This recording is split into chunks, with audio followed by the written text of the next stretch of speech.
रिद्धपुरातील सर्व सद्भक्त तथा संत महंत प्रसाद वंदनासाठी आलेले आहेत। या ठिकाणच्या फलटण येथील मुरलीधर बाबा मेहकरकर यांच्या ठिकाणी असलेले हे कुलवंदन आपल्याला दिसत आहे। या ठिकाणची ही देवपूजा, प्रसाद वंदन, या ठिकाणी वस्त्रप्रसाद, धातुप्रसाद, काष्टप्रसाद, मण्याचे प्रसाद आदी सर्व प्रसाद वंदन या ठिकाणी सोडलेले आहेत। प्रसाद वंदन या ठिकाणी सर्व संत महंतांचं वंदन करून झालेलं आहे। आणि या प्रसादामधील मुख्य वंदनाचा विशेष, महत्त्वाचा मानाचा विशेष म्हणजे मोत्याचा टिळा आहे। या ठिकाणी मोत्याचा टिळा, वस्त्रप्रसाद, टोपऱ्याचे वस्त्र आहे याच्यामध्ये, आणि या ठिकाणी तांबूळाचा विशेष आहे। अशा प्रकारचा हा तांबूळाचा विशेष, टोपऱ्याचा प्रसाद, वस्त्रप्रसाद, भरण्याचे जोड आदी आपल्याला या ठिकाणी दिसत आहेत। अशा या कुलवंदनाला खूप खूप दंडवत। या ठिकाणची ही माचोळी, मानाची माचोळी आहे।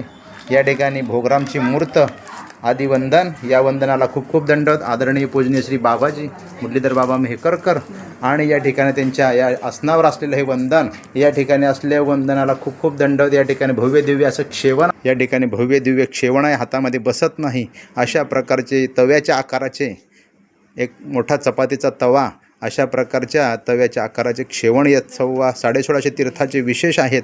अशा प्रकारचे भव्य दिव्य क्षेवण या शेवणामध्ये आहेत। या ठिकाणी या वंदनाला आपले खूप खूप दंडवत। श्री पंचावतार की जय हो, दंडवत प्रणाम। या ठिकाणी सदैव सेवेमध्ये या देवपूजे सेवेमध्ये असले वनिता या ठिकाणी सदैव सेवेमध्ये असले वनिताताई मेहकरकर या देवपूजेची सेवा करतात। बाबाजींची सेवा, देवपूजेची सेवा तथा आल्या गेल्या सद्भक्तांची सेवा हे सदैव करत असतात।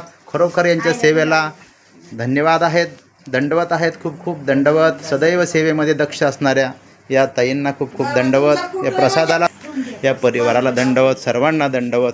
आणि असे भव्य दिव्य भोगरामच्या मूर्ती, फार सुंदर कलाकुसरीच्या आखीव रेखीव मूर्ती आहेत। 32 लक्षणी दिसाव्यात अशा प्रकारच्या मूर्ती या ठिकाणी कोरीव मूर्ती आहेत। यांना दंडवत प्रणाम।